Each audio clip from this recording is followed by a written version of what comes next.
And here we go, this is our first walk around of the new car. I've just quickly paused on the way home. Needs a jolly good valet, but my God, this car is fun to drive. There you go, that's your first quick glimpse. More to come. Right, just another little halt. I've taken a bit of time to get comfortable with the car, and now for the last bit heading home, I'm going to do a bit of filming. I apologise in advance for any any shakiness to the camera. You know what it's like in an MGF. Right, the first thing I need to comment on is the fact that this being a later car than my own wet leg, thank God it's got the adjustable steering wheel, which means that I can drive this car, and as you know, I'm a tall man. I can drive this car very comfortably indeed. I can actually get my foot onto the brake, and being able to brake, I find, is a bonus in the driving experience. The interior is very comfortable. We got full leather pack in here, but I'll go through all of that tomorrow. So yeah, the adjustable steering wheel, if you're a larger person, a longer person, a taller person, that makes a big difference. Again, I noticed that the gear change on this is a stunning gear change. It's really tight, short and sweet. And this has been fitted with a sports exhaust, so it sounds absolutely fantastic. The induction has also been breathed on, so it feels and sounds a little bit different to a standard MGF. It sounds absolutely fabulous. The brakes feel like standard MGF. They're there. You need to stand on them. That's alright, that's all part of the experience. That gear change is absolutely fabulous.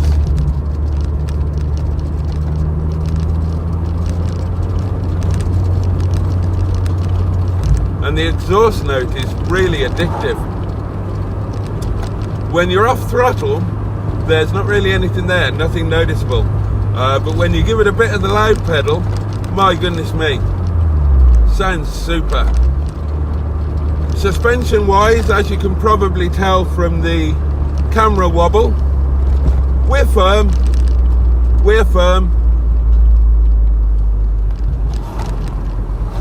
but not quite as firm as wet leg. This car has actually been fitted with gas struts, so that's a little bit different. Now I've got a windbreak behind my head that obviously I don't have in wet leg, so that makes the hood down experience a bit more placid. That is a gorgeous gear change, it really is. Now just tickling along here at a rather dull 45 miles an hour. Very pleasant experience, very pleasant indeed. Hopefully the car in front will get out of the way at some point, so we can explore this car's naughtier side.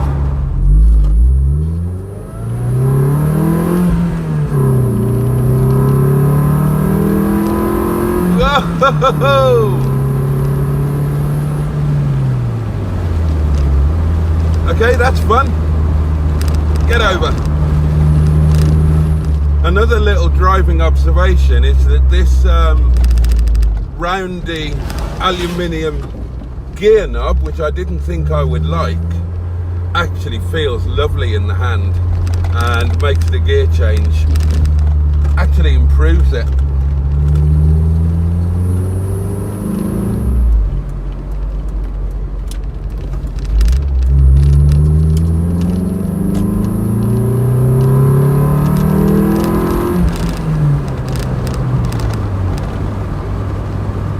That's a very nice noise.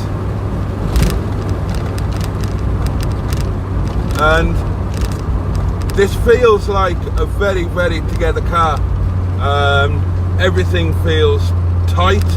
I mean, it's kind of silly on an MGF to say there are no bumps or rattles, because that's what sports cars do.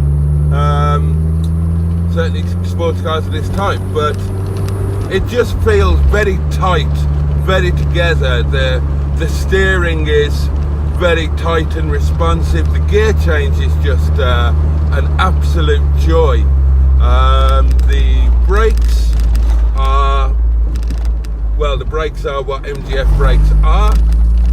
They're fine. They're absolutely fine. The pedal's there.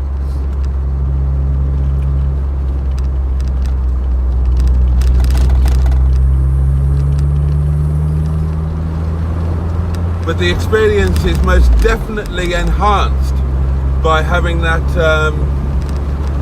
fantastic engine note right behind your head and that stunning exhaust note. This is a very nice car indeed. Very pleasant to drive at just tootling around speeds as well. The electric power steering is lovely and light at those speeds, so you can drive it if you choose to in a non-noisy manner. It's only when you give the loud pedal the beans that the cacophony kicks off. Yeah, this really is very pleasant indeed. It's a very special car because look at the plates, an 03 plate, F, not TF. Wasn't it 2002 the TF came out? It was February 2002, so early 2002. So to see any MGF on an 03 plate is a rare sight indeed. Right, so what we have here is an MGF Freestyle. Now the Freestyle was a limited edition which was brought in to spell the end of the MGF and to hasten them out of the showrooms in preparation for the TF coming in February 2002. Edit that out. What they did to encourage people to buy them, they threw every extra they could imagine at these vehicles. Such as 16-inch hairpin alloys, properly leathered up seats, which are very comfortable indeed, and a boot spoiler. Yeah, you don't see them with boot spoilers very often, do you not? No, you don't. No. And a front splitter as well. The steering is much lighter in this than what it is in the TF, isn't it? So yes, yes, it is. It's much lighter indeed. Yeah. Oh, it's got a fruity sound to it as well. Full sports exhaust system has been fotted. Fotted? Fotted, yes. What's that mean? It's like fitted, but it sounds different. It does sound different, you're right.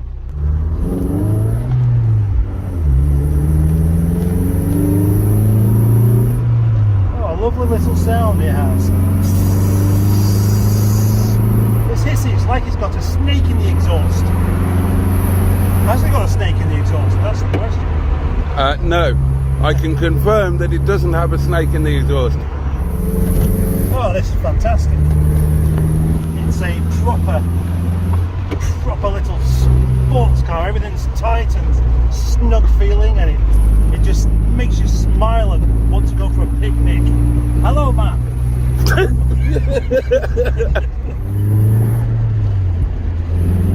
It's nice and torquey as well. Steering is nice and precise as well as you'd expect, although it is advisable to keep both hands on the wheel. Oh, somebody's getting shot! Oh, someone's getting shot! I hope it's not me! You poor pigeons! Now that's something else. Driving along in an open top car with the sound of gunfire behind you. There's nothing quite beats that, is there? Full leather package, leather seats, leather armrest, leather gear knob, leather gaiter, leather steering wheel. What about the subframes though? Because they do go wrong on these, don't they? They do. The subframes were professionally removed, have been welded, etc, etc, etc. So they're absolutely fine, nothing to worry about there, certainly in the short to medium term. At some point, 6, 7, 8, 9, 10 years down the line, they might need replacing with new galvanised items. That's quite a way off then, isn't it? Yeah, nothing to worry about at the moment. The car's been properly recommissioned, readied for the road. There's nothing for the new owner to really worry about, but that doesn't mean that there's nothing for them to do. So things that they might want to look at, things that I would want to look at if I was the new owner. I would want to fit genuine MG overmats. At the moment the carpet is lovely, there are no mats. They might want to do that. Perhaps, although there's nothing wrong with this hood, and certainly nothing wrong with the rear window, maybe they would like to replace this with a glass heated window. It's possible. I don't know. I don't know. We don't know. I don't know who the person is who's going to buy this car yet. No, we haven't met him, that's why. We haven't, no. But we can't tell you what you want from this car. You're going to have to tell us what you want from it.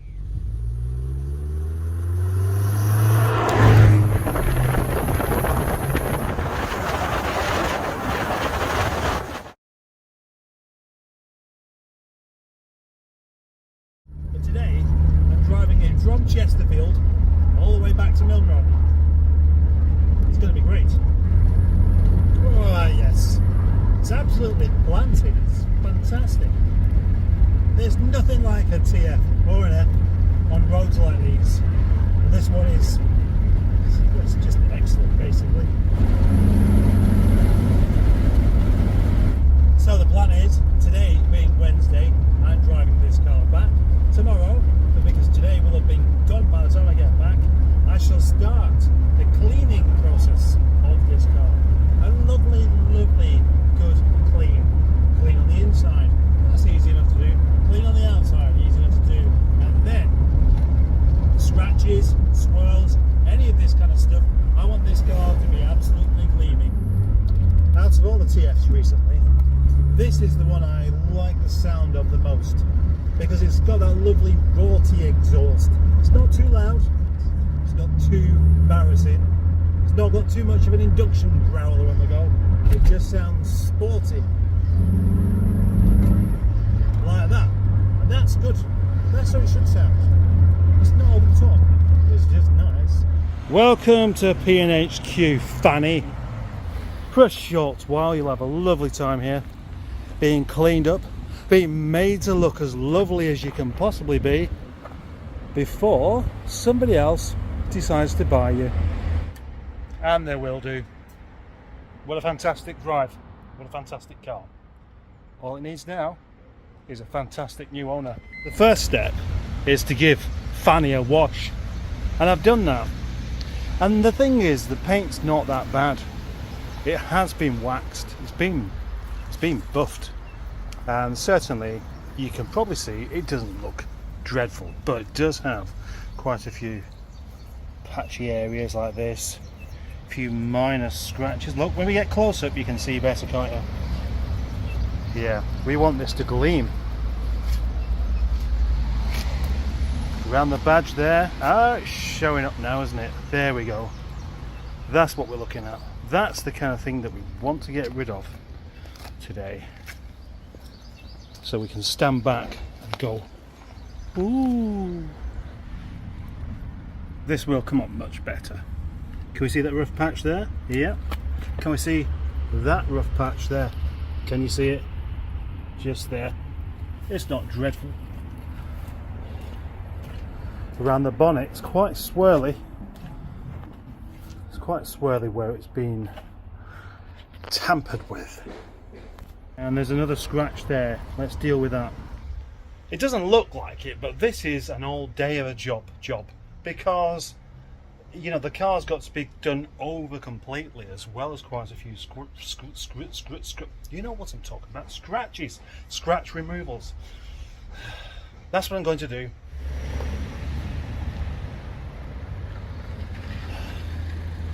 This is coming up fantastically. Just finished cleaning and detailing and removing scratches, and now the F looks fantastic. It is time for its photo shoot over in Blackstone Edge.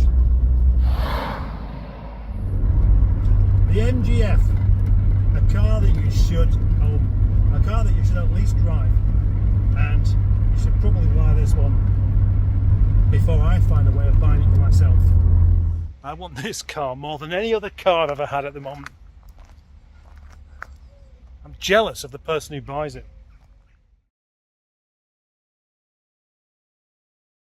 What is the price of this car, Boaty? Well, we need to discuss that between ourselves. I mean, what? Not on video? No, not on video. The bottom. I mean, we'll take 22. Right. Obviously, we'll advertise it at more than that, and whatever we can get over and above 22 is a bonus. Yeah. So, what, 26? 26.95, something like that. Yeah. All right. Okay. Right. Good.